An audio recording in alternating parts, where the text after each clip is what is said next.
సరిగ్గా 2003 నా లైఫ్లో ఒక పెద్ద కుదిపేసిన సంఘటన. దుద్దుకూరు అని ఒక ప్రాంతం ఉంటుంది ఇక్కడే దేవరపల్లి పక్కన. అక్కడ ఫైనాన్స్ బిజినెస్ చేసేవాళ్ళం మేము. దేవరపల్లి, దుద్దుకూరు, ఇంకా ఊర్లు ఉండేవి ఆ చుట్టుపక్కల. అక్కడ ఫైనాన్స్ చేసేవాళ్ళం. వీక్లీ వన్స్ వెళ్ళేవాళ్ళం. ఆ రోజు మంగళవారం ఉదయం వెళ్ళిపోయాం. ఆ రోజు మంచి ఎండాకాలం. సో సాయంత్రం వరకు అక్కడే ఉన్నాం. అక్కడ ఎవడో చిన్న ఇష్యూ జరిగింది. ఎవడో డబ్బులు కట్టబోతే వాడు బండి లాక్కొచ్చి ఆఫీస్ దగ్గర పెట్టాం. ఆఫీస్ దగ్గర పెడితే కొంచెం హడావుడి చేసి వాడి మీద కొంచెం కేకలేసా. ఇంకా అప్పుడు మరి తప్పదు కదా, అలా ఊహించుకోకండి. అప్పుడు అది 2003 అంటే ఎంత, 2020 అవుతుందా ఇప్పటికి? 20 ఏళ్ళు, 2 దశాబ్దాలు పూర్తయింది ఇప్పటికి. ఇది 2 దశాబ్దాల కిందటి సంఘటన. సో ఆ రోజు కొంచెం గట్టిగా, మంచి యంగ్స్టర్ని నేను అప్పుడు, గట్టిగా కేకలేయడం, హడావిడి చేయడం అయిపోయింది. మా గుమస్తా ఉన్నాడు, మా పార్ట్నర్ ఉన్నాడు, అవతలోడు ఇంటికి తాళ వేసామని చెప్పాను, డబ్బులు కట్టి బండి పట్టుకెళ్ళమని చెప్పాను, చాలా హడావిడి చేశాను. సో ఎందుకో తెలియదు, సడన్గా నాకు బీపీ పెరిగిపోయింది ఆ కాసేపట్లో. చిన్న వయసు నాకు అప్పుడు, నాకు తెలియకుండానే అన్కాన్షియస్ అయిపోయా. విపరీతమైన బీపీ, హైపర్ టెన్షన్.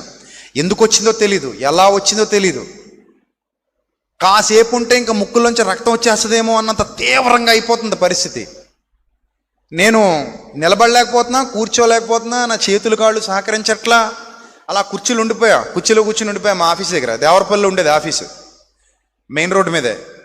సో కూర్చుని ఉండిపోయా ఆఫీసులో. అలా కూర్చుని ఉండిపోయినప్పుడు సో వెంటనే మా పార్ట్నర్ వాళ్ళు అలర్ట్ అయిపోయి, ఇంకా ఉండకూడదు ఇక్కడ, ఏదో ప్రాబ్లం జరిగింది అని ఇమీడియట్గా హాస్పిటల్ తీసుకెళ్ళిపోదాం అని చెప్పేసి రాజమండ్రి తీసుకొచ్చారు. ఇంచుమించు 1 hour 1.5 hour పట్టింది దేవరపల్లి నుంచి. ఆ దుద్దుకూరు నుంచి దుద్దుకూరులో జరిగింది. దేవరపల్లి వెళ్ళాం, దేవరపల్లి నుంచి మళ్ళీ వెనక్కి వచ్చేసాం, రాజమండ్రి వచ్చేసాం నైట్. ఇక్కడికి వచ్చేసరికి 10:30 11 అవుతుంది. సో రాజమండ్రి వచ్చిన తర్వాత ఎక్కడ హాస్పిటల్కి తీసుకెళ్తున్నారు నాకైతే ఏం అర్థం కావట్లేదు. ఎక్కడికి హాస్పిటల్ తీసుకెళ్ళినా ఎక్కడ డాక్టర్ కనబడట్లా. డాక్టర్లు ఎవరు కనబడలే ఆ రోజుల్లో. ఆ తర్వాత కస్తూరి సుబ్రహ్మణ్యం గారని ఒక డాక్టర్ ఉంటారు. మరి ఆయన ఉన్నారో ఇప్పుడు చనిపోయారో కూడా నాకు తెలియదు. అప్పుడే ఆయన పెద్ద ఆయన, కస్తూరి సుబ్రహ్మణ్యం గారని ఇక్కడే ఒక డాక్టరు. సో హాస్పిటల్కి తీసుకొచ్చారు. ఆయన ఉన్నాడు అంతే. ఆయన ఉంటే ఆయన దగ్గర తీసుకెళ్ళి పడేశారు. చిటికెన వేలు కూడా కదపలేకపోతున్నాను నేను. సడన్గా ఎందుకంత వచ్చిందో నాకు తెలియదు. మళ్ళీ ఇప్పటివరకు నాకు ఎప్పుడు అది లేదు సుమ్మా. మళ్ళీ బీపీ అనుకున్నారు మీరు. బీపీలు షుగర్లు ఏమీ లేవు. ఐఎమ్ కంప్లీట్లీ హెల్దీ, చాలా ఆరోగ్యంగా ఉన్నాను ప్రభు కృప వల్ల ప్రస్తుతానికి. రేపు ఎలా ఉంటానో తెలీదు. సో ఆ టైంలో తీసుకెళ్లారు, అక్కడ పడేశారు. సంజీవి హాస్పిటల్స్ ఉందా ఇప్పుడు? అది హాస్పిటల్ ఉందండి, ఏమీ లేదా? రాజమండ్రి వాస్తవాలు చెప్పాలి. సంజీవి హాస్పిటల్స్ ఉందా ఇప్పుడు? ఆ రాజాగారి హాస్పిటల్ దగ్గరలో ఉంటుంది, కోటిపల్లి బస్ స్టాండ్ దగ్గరలో సంజీవి హాస్పిటల్స్. అప్పుడు 20 ఏళ్ల క్రిందట కస్తూరి సుబ్రహ్మణ్యం అప్పుడు డాక్టర్ గారి పేరు. నాకు మళ్ళీ తర్వాత ఎప్పుడు నేను ఆయన కలవలేదు, నేను అక్కడికి వెళ్ళలేదు. నాకు గుర్తున్న సమాచారం అంతవరకే. సో నన్ను పడేశారు. 12 అవుతుంది. అప్పుడు ఏంటి ఈ వయసులో ఎంత బీపీ ఏంటని ఆయన కంగారు పడిపోయి, నర్సులను కంగారు పెట్టేసి లోపల తీసిపోయి ఆ టెస్టులు ఈ టెస్టులు అవి ఇవి చేసాడు. బ్లడ్ తీసేసుకున్నారు, ఏదో బ్లడ్ టెస్టులు కూడా చేశారు, ఏవో జరుగుతున్నాయి. మొత్తం మీద నాకు సెలైన్ పెట్టారు, అంతవరకు తెలుసు అంతే నాకు. అంటే కంప్లీట్ నీరసంగా ఉన్నాను. నాకు అప్పుడు అనిపించింది కాసేపట్లో నేను చచ్చిపోబోతున్నానన్న ఫీలింగ్ కలిగింది. ఆ క్షణంలో నాకున్న ఒకే ఒక కోరిక, ఒక్కసారి మా అమ్మని చూసి చచ్చిపోదామని నా పక్కనున్న మా పార్ట్నర్ని అడిగాను. అరే ఏదేమైనా సరే ఒక్కసారి మా అమ్మని తీసుకురండి రా అని అడిగా. ఒక్కసారి అమ్మని తీసుకొస్తే ఇంకెలాగో నేను అయిపోతానన్న ఫీలింగ్ నా మైండ్ చెప్తుంది. ఇంక నువ్వు బతకోరా అబ్బాయి, నీ టైం దగ్గరకు వచ్చింది, ఈ రకంగా సత్తనం అన్నమాట ఇంత చిన్న వయసులో అని. సరే అప్పుడు నేను మంచమే పడుకున్నాను, అసలు ఓపిక లేదు, నశించిపోయింది. మా అమ్మని పిలిపించమని అడిగా. ఇంకా తర్వాత అలా పడుకుండిపోయా. ఇంజక్షన్లు అవి చేస్తున్నారు, ఏవో జరుగుతోంది. ఒకసారి బ్రెయిన్కి స్కానింగ్ తీపించాలండి, సంథింగ్ వెంట్ రాంగ్, ఇది ఏదో ప్రాబ్లం ఉంది అబ్బాయిలో, అదేంటో మాకు తెలియట్లేదు అని అన్నారు. అంతవరకు వినపడ్డాయి నాకు.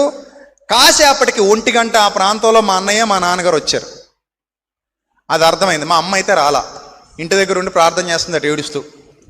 మా అన్నయ్య మా నాన్నగారు వచ్చారు. సో నా పక్కన ఉన్నారు వాళ్ళు. ఎరా నాన్న ఏమైందిరా, ఏంటి అంత హ్యాపీనా, బాగుందా అని నన్ను అడుగుతున్నారు. నేనైతే ఏం సమాధానం చెప్పట్లే, అలా పడుకొని అమ్మ రాలేదా అంటున్నాను అనమాట. అమ్మ ఏదని అడుగుతున్నాను. అమ్మ వస్తుందిరా, దారిలో ఉంది అంటున్నారు. నేను తెంగరోండి కాదు కదా, ఇంకా దారిలో ఏముంటుంది, తీసుకొస్తే మీరు తీసుకురావాలి. ఈ టైంలో ఇంకా దారిలో ఏముంటుంది, ఈ టైంలో బస్సులు ఉంటాయి, కార్లు ఉంటాయి. సో అమ్మ రాలేదన్న విషయం అర్థమైంది. సో అలా పడుకున్న తర్వాత వాళ్ళు మళ్ళీ బయటికి వెళ్ళిపోయారు. డాక్టర్ గారు బయటికి వెళ్ళిపోమన్నాడు. అబ్బాయిని రెస్ట్ తీసుకునేవ్వండి, మీరు ఇబ్బంది పెట్టకండి, బయటికి వెళ్ళిపోండి. మా అన్నయ్య, మా పార్ట్నర్, మా గుమస్తా, మా నాన్నగారు అందరూ బయటికి వెళ్ళిపోయారు. బయటికి వెళ్ళిపోయిన తర్వాత ఒంటరిగా అలా ఉన్న గదిలో అప్పుడు సడన్గా గుర్తొచ్చాడు నాకు దేవుడు. నిజం చెప్తున్నా, అప్పటి వరకు నాకు దేవుడు, దైవభక్తి ఇలాంటివి ఏమీ లేవు. ఆ తర్వాత కూడా కొన్ని సంవత్సరాల పాటు ఏమీ లేవు. ఆ తర్వాత కూడా అంత డెప్త్లోకి వెళ్ళాలా. నేను డెప్త్లోకి వెళ్ళిన టైం ఎప్పుడంటే 2009 ఎండింగ్, 2010 స్టార్టింగ్. అప్పుడే నేను ప్రభుకు కట్టుబడ్డాను, ప్రభుకు నా జీవితాన్ని అప్పగించుకున్నాను. అప్పటి వరకు లోకంలోనే ఉన్నా. సో 2003లో మే నెలలో ఈ సంఘటన జరిగింది. అప్పుడు నేను అక్కడ కూర్చొని ఒకటే ప్రార్థన చేసుకుంటున్నా, తండ్రి మా అమ్మ దేవుడు నువ్వు, సో ఈ రోజు నుంచి నేను కూడా నిన్ను నమ్ముతున్నాను. అది తండ్రి అన్నానో లేదో కూడా ఐడియా లేదు, యేసు ప్రభు అని ఉంటాను మ్యాక్సిమం అప్పటికున్న సమాచారం మేరకు. అంటే 20 ఏళ్ళు అయిపోతుంది కదా, కొన్ని గుర్తులేవు. సో అప్పుడు మాత్రం నేను ఒక చిన్న ప్రేయర్ చేసుకుంటున్నా మైండ్లో. ఎందుకంటే మా అమ్మ ప్యూర్ క్రిస్టియన్, మా నాన్నగారు ప్యూర్ హిందూ. అప్పటికి ఆయన రామభక్తుడు, ఈమె క్రీస్తు భక్తురాలు. సో నేను మా అమ్మ ఈ ప్రార్థననే బీజాలు నాలో నాటింది కాబట్టి అప్పుడు నేను ప్రార్థన చేసుకుంటున్నా, నాకు నువ్వు ఏదోటి చెయ్యి, నన్ను బతికించావా, ఇక మీదట కొన్ని అలవాట్లు మానుకుంటా, కొన్ని విషయాల్లో సెటరేట్ అవుతా, కొన్ని విషయాల్లో పద్ధతిగా ఉంటా, నిన్ను పూజిస్తా అనే మనసులో ఏదో మొత్తం మీద మొక్కుబళ్ళు చేసేసుకుంటున్నాను అనమాట. ఎవరికైనా చచ్చే ముందు బతకాలనిపిస్తుంది కదా, చావాలని ఎవడనుకుంటాడు చెప్పండి. అదే అంత చిన్న వయసులో, అప్పుడు నాకు 17 ఏళ్ళు ఎంతో 18 ఏళ్ళు, అప్పుడు అంత ఎందుకు అలా అయిపోయిందో తెలీదు. సో సరే ప్రార్థన చేసుకున్నా, అంత అయిపోయింది. అయిపోయిన తర్వాత అప్పుడు కాసేపటికి నాకు తెలియకుండానే అలా శక్తి వస్తుంది. మెల్లిగా నాకు తెలియకుండా నేను నిజంగా చెప్తున్నా, ఆ రోజు మంచి గాఢ నిద్రలో ఉన్నాను, మంచి మత్తుగా ఉన్నాను, అలా పడుకునే ఉన్నాను. కాసేపటికి మా అమ్మాయి వచ్చి నన్ను అలా, ఏం అవదరా నాన్న, నీకు ఏం అవదరా అని అలా తలనిమురుతున్న ఫీలింగ్ అనమాట నాకు. అది కలో నిజమో నాకు ఎప్పటికీ ఎంత ఆలోచించినా అర్థం, నిజం చెప్తున్నా అసలు అర్థం అవుతుంది. కానీ ఏదో జరిగింది. మా అమ్మాయి వచ్చి, మా అమ్మే నాకు క్లియర్గా అర్థం అవుతుంది. అమ్మ అంటే పడుకున్నాను కదా, మా అమ్మాయి వచ్చి నా తలనిమురుతూ నా పక్కన కూర్చొని, నీకేం అవదరా చిన్న, ఇంటికి వెళ్ళిపోతున్నాం మనం, అంత హ్యాపీ, తగ్గిపోద్ది, ఏం లేదన్నారు డాక్టర్ గారు, ఏం అవదు, నువ్వు ఈసారి ఇంకా జాగ్రత్తగా ఉండాలి, నువ్వు బాగుంటావు నువ్వు అని అలా చెప్తుంది నాకు. నేను హ్యాపీగా ఫీల్ అవుతున్నా, మా అమ్మ ఉంది కదా అన్నట్టు నిద్రపోయా. కాసేపటికి 3:30, 4 అయ్యాక మెలకు వచ్చాక అమ్మ ఏదని అడుగుతున్నాను మా నాన్నగారిని. అమ్మ వస్తుందని చెప్పాను కదా, పడుకోను అంటున్నారు. ఈయన అమ్మ వస్తుంది ఏంటి, అమ్మ రాలేదా అంటే రాలేదు. మరి ఇందాక నాకు అమ్మే కదా పక్కన కూర్చుందంట అంటే వాళ్ళు ఏమనుకుంటున్నారంటే ఏదో పరాకు మాటలు మాట్లాడుతున్నాడు అనుకుంటారు. కానీ నా మైండ్లో పూర్తిగా ఫిక్స్ అయిపోయింది, మా అమ్మ వచ్చింది కదా, మా అమ్మ నాతో మాట్లాడింది కదా, మా అమ్మ నన్ను ఇలా ఓదార్చింది కదా అన్న ఫీలింగ్ మాత్రం నా మైండ్లో ఉంది. అది నేను మరి అలా వచ్చిందో అది ఏంటో నాకు ఎప్పటికీ తెలియదు. సో ఆ 4 గంటల టైంలో నన్ను కారు మీద ఇంటికి తీసుకొచ్చారు. 4:30 టైంకి, రేపు తీసుకొస్తామండి, ఇంటి దగ్గరికి అంగారు అయిపోతుంది, డిశ్చార్జ్ చేసేయండి అని చెప్పేసి మా నాన్నగారు బలవంతంగా తీసుకొచ్చాడు. నిజంగా ఏ తండ్రి అయినా అయితే తీసుకురాడు, మా తండ్రి మొండి తండ్రి. సో ఆయన ఏంటంటే వీడు ఎక్కడ ఉండడం కంటే ఇంటి దగ్గర ఉంటేనే బెటర్, ఇంటి దగ్గర ఉంటే ఇటు కవర్ అయిపోతాడు, అమ్మమ్మ అంటాడు ఆవిడ నుంచి అని చెప్పేసి తీసుకొచ్చి ఇంట్లో పడేశారు. నిజం, తెల్లవారుజాము 4:30కి బయలుదేరాం ఇక్కడ రాజమండ్రిలో. ఇంటికి వెళ్ళేసరికి 5:30 ఎంత అయింది, తెల్లవారింది. శుభ్రం ఇంట్లో పడేశారు. నా కోసం అప్పటికే మా అమ్మ బెడ్ సిద్ధం చేసి అవి ఇవి చేసి నా కాళ్ళకి ఆయిల్ రాయడం, అప్పుడు నూనె, మా అమ్మకి నూనె విశ్వాసం ఉందలే, సో నాకు నూనె రాసి ప్రార్థన చేయడం ఇలాంటివన్నీ చేస్తుంది మా అమ్మ. సో అన్నీ చేస్తుంటే ఆ రోజుకి 2 రోజులకు నేను రికవర్ అయ్యాను. రికవర్ అయిన తర్వాత అప్పుడు మళ్ళీ హాస్పిటల్ తీసుకెళ్లారు, అన్ని చెకప్లు చేయించారు, ఏమీ లేదు.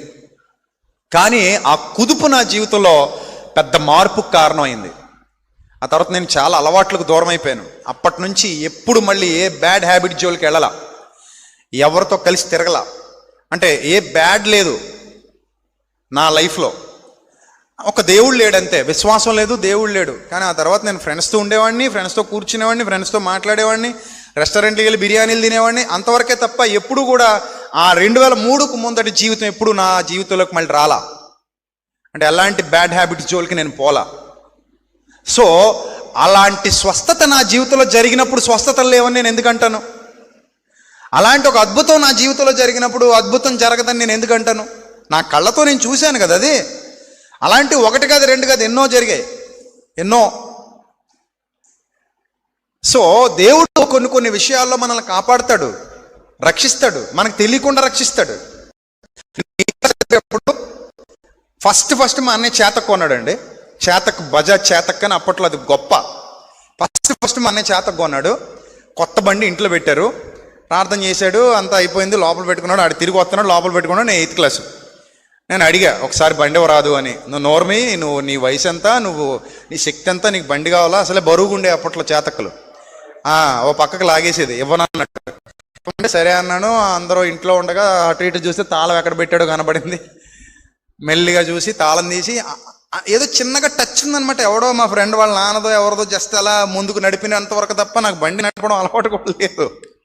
అయినా మరి తొక్కకపోతే ఎలాగొస్తుంది అన్నట్టు జాగ్రత్తగా వెళ్ళి ఆ బండి తాళం తీసి మెల్లిగా ఇంట్లోంచి కిందకి దింపేసి ఇక్కడ స్టార్ట్ చేస్తే వినబడిపోద్దని చెప్పి ఇదిలోకి తోసుకుంటూ వెళ్ళి ఆ పక్క ఇదిలో కిక్కు కొట్టి ఫస్ట్ గేర్ వేసి మొత్తం జయ్యమనిపించా. ఆ ఫస్ట్ గేర్ వేయడం, రెండో గేర్ వేయడం, మూడో గేర్ వేయడం, ఒకేసారి రేజ్ చేసేయడం, అలా వెళ్ళి ట్యాప్ను గుద్దేశాను. నిజం, ట్యాప్ 2 ముక్కలు అయిపోయింది అలా గుద్దా.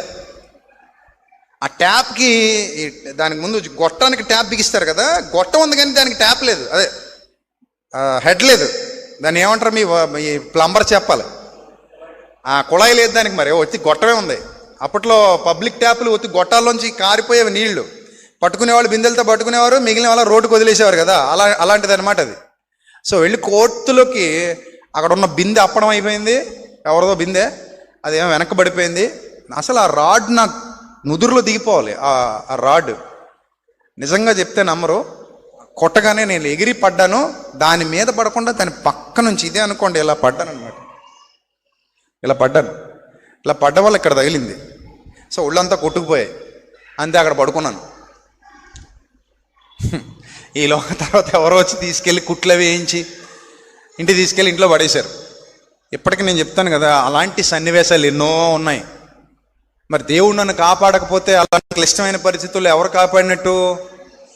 ఇన్ని కళ్ళతో చూసినప్పుడు దేవుడు మన జీవితంలో అద్భుతం చెయ్యడని నేను ఎందుకంటాను? నేను అద్భుతాలు చేస్తా రండి అనేవాడిని నమ్మొద్దంట నది.